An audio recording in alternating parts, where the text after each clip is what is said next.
السلام علیکم ورحمۃ اللہ وبرکاتہ۔ نحمدہ ونصلی علی رسولہ الکریم۔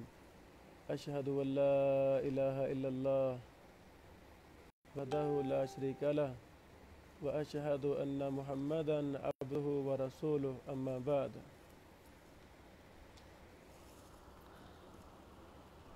فقال رسول اللہ صلی اللہ علیہ وسلم: نظر اللہ امرأ سمع مقالتی فحفظها ووعاها وأداها كما سمعها۔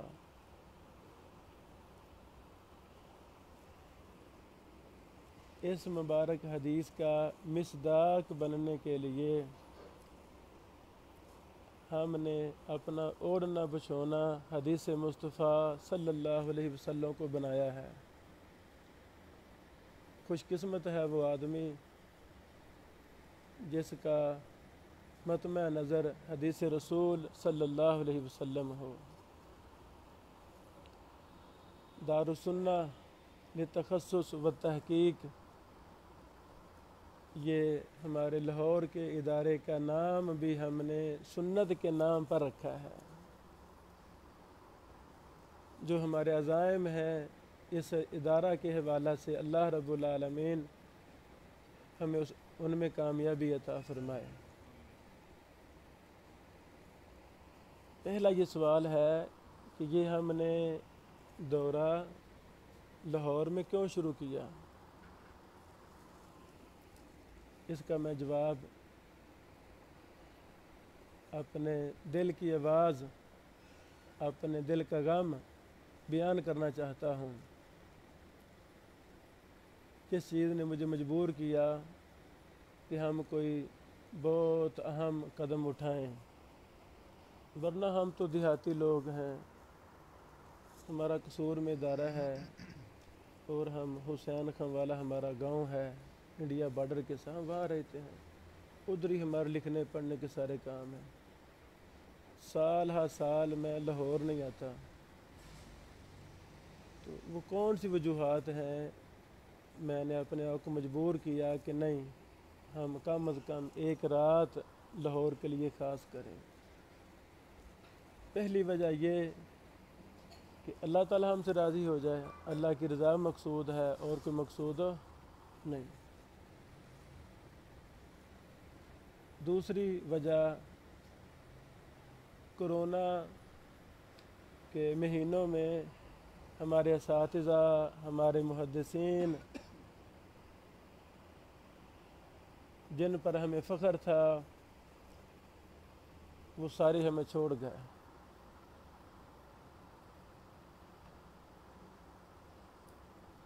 جب وہ زندہ تھے ہم ان سے مشورے کرتے تھے، ان سے اپنی کتابوں کا نظر ثانیہ کرواتے تھے، مقدمے لکھواتے تھے، وہ ہمارے ڈار سے بندھاتے تھے، وہ سارے اللہ کے پاس چلے گئے ہیں۔ اب بہت لمبا چوڑا میدان خالی ہے۔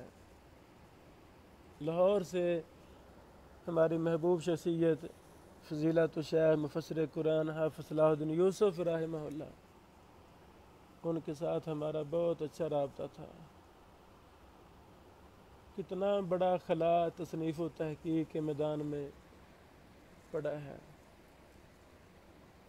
مدینہ کے محدث ہماری محبوب شخصیت فضیلت الشیخ المحدث ضیاء الرحمن الاعظمی رحمہ اللہ، وہ اللہ تعالیٰ اپنے پاس لے گیا۔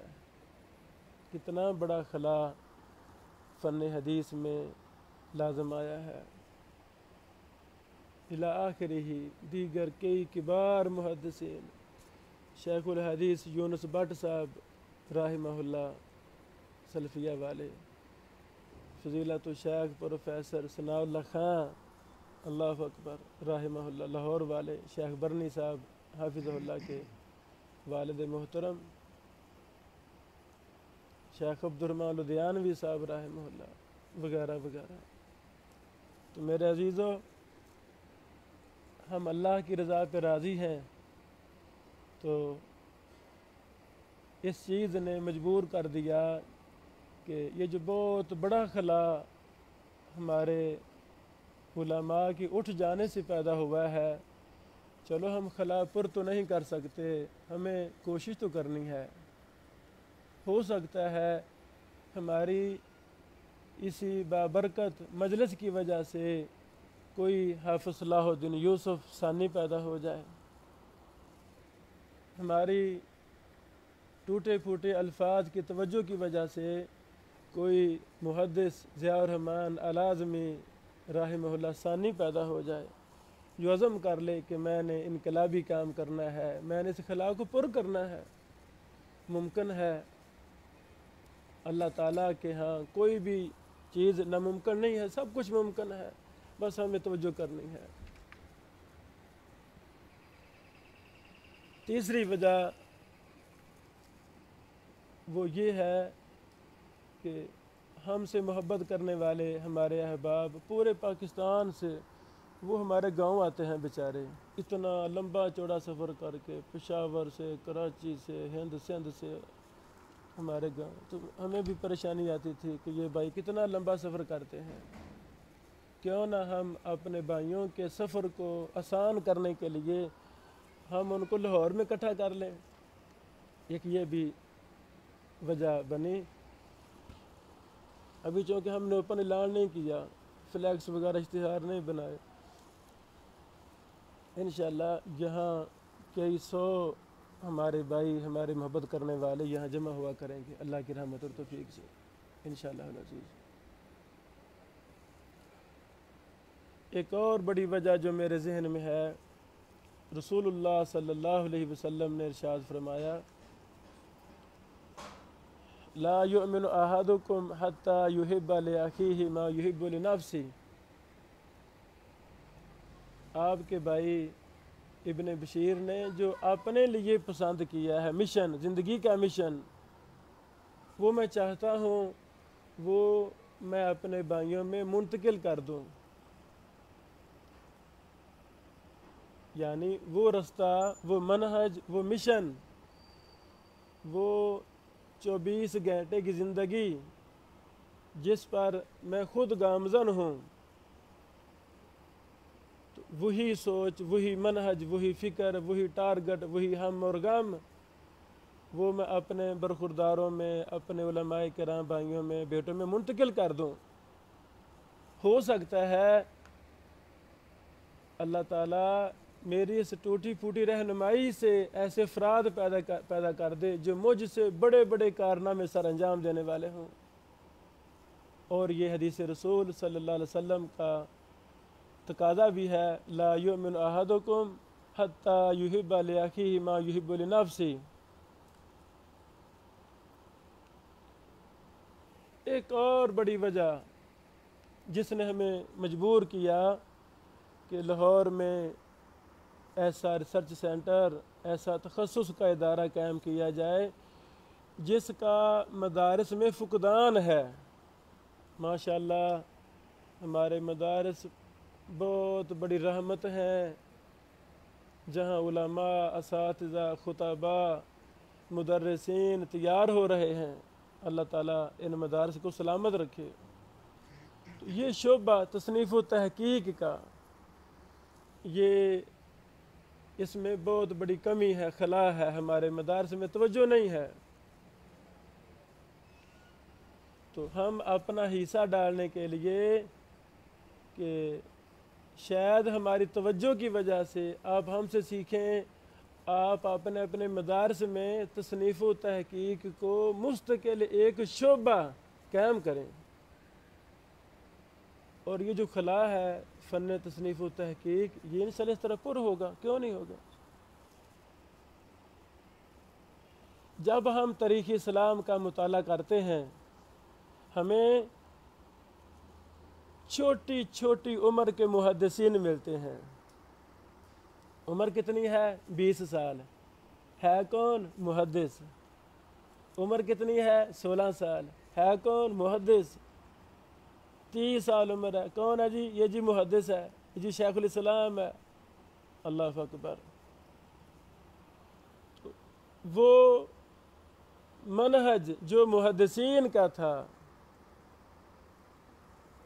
علم حدیث کے حوالہ سے، علم قرآن کے حوالہ سے، تصنیف و تحقیق کے حوالہ سے وہی منہج آج ہمارے مدارس میں رائج کر دیا جائے، لاگو کر دیا جائے، تو اللہ کی قسم ہم اپنی آنکھوں سے دیکھیں کہ چھوٹی چھوٹی عمر کے بچے ہمارے محدث ہوں گے۔ کئی ایک وجوہات کی بنا پر ہم نے یہ سسٹم شروع کرنے کا ارادہ کیا اور شروع کر دیا حسب وعدہ۔ انشاءاللہ العزیز تصنیف و تحقیق ایک باقاعدہ فن ہے۔ ہم سب طالب علم ہیں، میں تو اپنے آپ کو مصنف بھی نہیں سمجھتا، نہ محقق سمجھتا ہوں، میں تو چھوٹا سا طالب علم ہوں۔ میں تو آپ بھائیوں سے، آپ شیوخ کرام سے اس فن کو سمجھنے کے لیے، افہام و تفہیم کے لیے، مذاکرہ کے لیے ہم نے یہ مجلس سجائی ہے کہ انشاءاللہ آپ میری رہنمائی کریں گے، شاید کوئی میں آپ کی رہنمائی کر سکوں، رل مل کے ہم ایک اچھی سوچ، اچھا ٹارگٹ کو شاید پا سکیں انشاءاللہ العزیز۔ میرے عزیزو، تصنیف، تبلیغ، تدریس، یہ تینوں ہی مبارک فن ہیں۔ جو ہمارے بھائی خطباء ہیں تو وہ بڑے بابرکت لوگ ہیں، اللہ ان کو سلامت رکھے۔ جو ہمارے اساتذہ، ہمارے بھائی مدارس میں پڑھا رہے ہیں تو وہ بڑے ہی بابرکت اساتذہ ہیں، دن رات علماء تیار کر رہے ہیں۔ جو ہمارے اساتذہ، علماء، شیوخ کتب لکھ رہے ہیں تو وہ بھی ماشاءاللہ بڑا بابرکت کام کر رہے ہیں۔ ہمارے ناقص علم کے مطابق سب سے بابرکت شعبہ، سب سے مبارک شعبہ وہ تصنیف و تحقیق ہے۔ جتنا ہی یہ بابرکت شعبہ ہے تصنیف و تحقیق والا، اتنا ہی اس کو پس پشت ڈالا ہوا ہے۔ شیطان نے اس کی طرف ہماری توجہ کروائی نہیں ہے، ہماری توجہ کو ہٹا دیا ہے۔ ہم ہزاروں مثالیں دے سکتے ہیں، صرف ایک مثال دینا چاہتا ہوں کہ تصنیف و تحقیق کا شعبہ سب سے بابرکت کیوں ہے اور کیسے ہے۔ دعویٰ دلیل کے ساتھ ثابت ہونا چاہیے۔ میں کہتا ہوں امام بخاری رحمہ اللہ سے بڑا شاید کوئی تاریخ نے استاد نہ دیکھا ہو، وہ بہت بڑے کامیاب استاد تھے۔ امام بخاری رحمہ اللہ سے بڑا شاید کوئی خطیب دنیا میں نہ ہو۔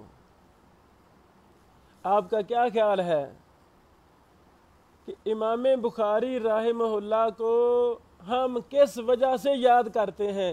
ان کی تدریس کی وجہ سے، یا ان کی خطابت کی وجہ سے، یا ان کے تصنیف و تحقیق کی وجہ سے؟ مجھے آج تک امام بخاری رحمہ اللہ نے جو اپنے خطبہ میں جو کوئی بیان کیا، وہ مجھے تو کوئی چیز نہیں ملی خاص، یعنی کسی نے خطبات امام بخاری لکھے ہوں، مجھے تو کوئی نہیں ملے۔ امام بخاری رحمہ اللہ نے 90,000 شاگردوں کو صحیح بخاری پڑھائی، تو ان 90,000 میں چند ایک کے نام ملتے ہیں، باقیوں کے نام ملتے نہیں۔ وہ کون سی وجہ ہے جس وجہ سے تاریخ نے امام بخاری کو سنہرے حروف سے لکھا ہے، یاد کیا ہے؟ وہ وجہ امام بخاری کا قلم ہے، تصنیف و تحقیق والا کام ہے۔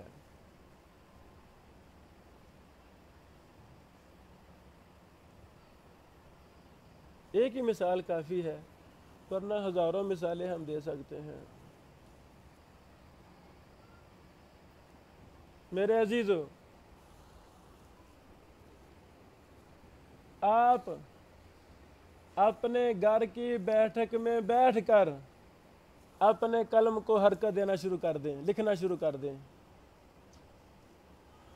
اور جتنا وسیع میدان لکھنے کا ہے اتنا کوئی بھی وسیع میدان نہیں ہے۔ بس اب سوچ بنا لیں، میں نے تصنیف و تحقیق کے میدان میں آنا ہے، آپ نیت کر لیں۔ اس کے لیے آپ کو کچھ بھی نہیں چاہیے، وقت دینا ہے نا۔ اپنے گھر کی بیٹھک میں بیٹھیں، کام کرنا شروع کر دیں، 1 روپے بھی نہیں لگتا، آپ کی کتاب دنیا کے کونے کونے میں جائے گی۔ وہ طریقے ہم آپ کو سمجھانے کے لیے یہاں بیٹھے ہیں، فری میں سب کام ہوتے ہیں۔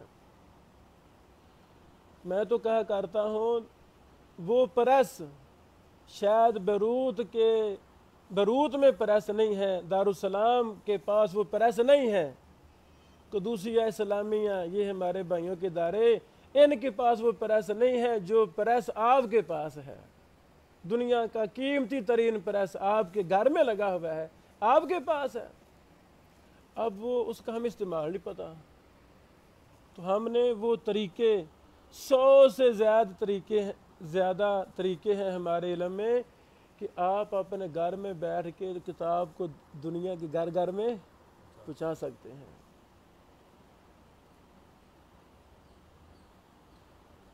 وہ کون سی وجہ ہے جس نے ہمیں مجبور کیا کہ لاہور میں دارالسنہ للتخصص و تحقیق شروع کیا جائے؟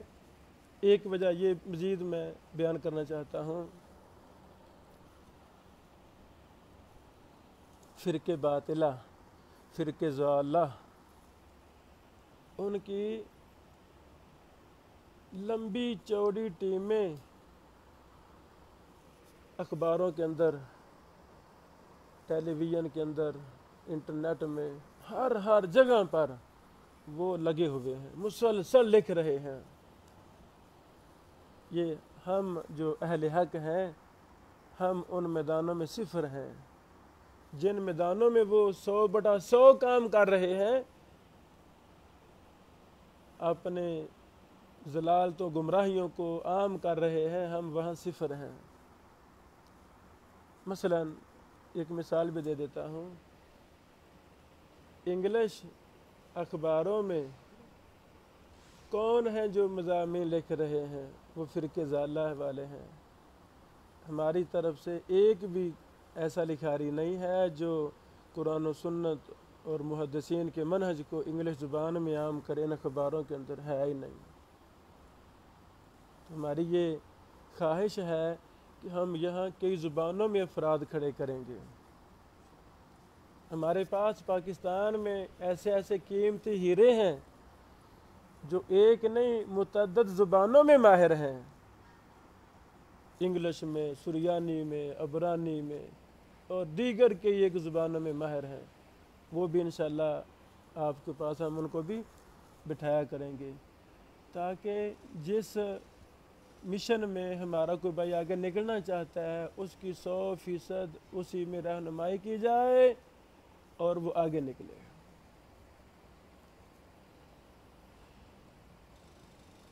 فرقے باطلہ، فرقے ضالہ، یہود و نصارہ وغیرہ رات کو 2 بجے اگر اسلام پر اعتراض کریں تو ہماری فوج، ہماری ٹیم اتنی مضبوط ہو کہ وہ دوربین لگا کے بیٹھی ہو کہ کون ہے ماں کا لال جو اسلام پر اعتراض کرے، اور میں سویا رہوں، وہ اعتراض کریں، ہمارے شیر، ہمارے برخوردار سونے سے پہلے اس کا رد لکھ چکے ہوں۔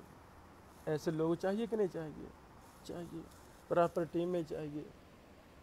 تو اس طرح ملتی جلتی کے یہ ایک وجوہات ہیں۔ جو شخص مصنف اور محقق نہیں ہے، اس کے ذہن میں 101 شیطانی ہیلے بہانے ہیں۔ لو جی اتنی کتابیں لکھی ہوئی ہیں، اور کیا فائدہ لکھنے کا؟ اس طرح کی فضول باتیں کرتے ہیں، سننے میں ملتی ہیں، یہ باتیں فضول ہیں۔ تو انشاءاللہ ہماری اس مجلس کا یہ بھی آپ کو فائدہ ہوگا۔ میں آپ کو بتاؤں گا فلاں کام تاریخ میں آج تک وہ ہوئے ہی نہیں ہیں جو بھی تک ہونے ہیں. سمجھ لگی میرے خیال میں. یہ وہ چند وجوہات ہیں جس کی وجہ سے ہم نے ایک رات کو یہاں خاص کیا ہے. انشاءاللہ من کان للہ کان اللہ لہ کے تحت ہمارا ایمان ہے. بڑی جلدی اب ہم کرائے کی بلڈنگ میں بیٹھے ہوئے ہیں تو بڑی جلدی اللہ تعالی ہمیں اپنی زمینیں اپنے بلڈنگ لاہور میں دے گا. تو پھر ہم یہ جمعرات کی کلاس کو بھی ایسے ہی رکھیں گے ایک رات کو، لیکن مکمل شیڈول بھی ہم پورے ہفتے کا شیڈول بھی ہم جاری کریں گے انشاءاللہ. ہاں مستقل کلاس بھی ہم چلائیں گے پورا ہفتہ، لیکن جمعرات کا شیڈول یہ ہم ایسے ہی رکھیں گے تاکہ ہمارے دور سے احباب وہ اتنا تو فائدہ اٹھاتے رہیں نا انشاءاللہ العزیز. میاں نذیر حسین محدث دہلوی 3 مرلے کی زمین میں بیٹھے تھے. پھاٹک حبش دلی میں ریلوے اسٹیشن کا پھاٹک کا نام ہے پھاٹک حبش. وہاں 3 مرلے کی مسجد ہے جہاں ساری زندگی میاں نذیر حسین محدث دہلوی رحمہ اللہ بیٹھے رہے. اور کام کیا کیا؟ اللہ اکبر. بڑے بڑے محدثین تیار کیے، بڑے بڑے مناظرین، بڑے بڑے مدرسین. یعنی تاریخ کا مطالعہ کریں. بر صغیر پاک و ہند میں جو کردار میاں نذیر حسین محدث دہلوی اکیلے کا تھا، شاید وہ آج کے تمام مدارس اور یونیورسٹیوں کا کردار چھوٹا ہے، میاں صاحب کیلے کا کردار بڑا ہے. اتنے افراد انہوں نے تیار کیے.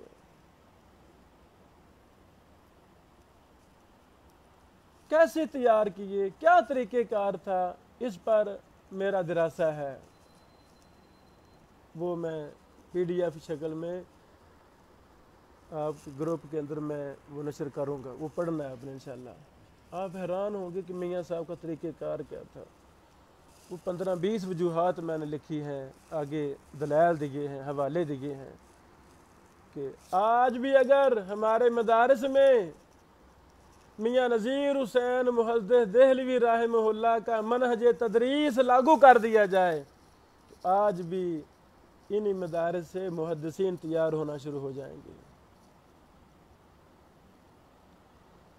آپ لکھیں گے نا گوگل پر محدثین مناظرین تیار کرنے میں میاں نذیر حسین محدث دہلوی کا طریقہ کار، تو وہ ہمارا رسالہ آپ کو فوراً مل جائے گا، نیٹ پر ہے.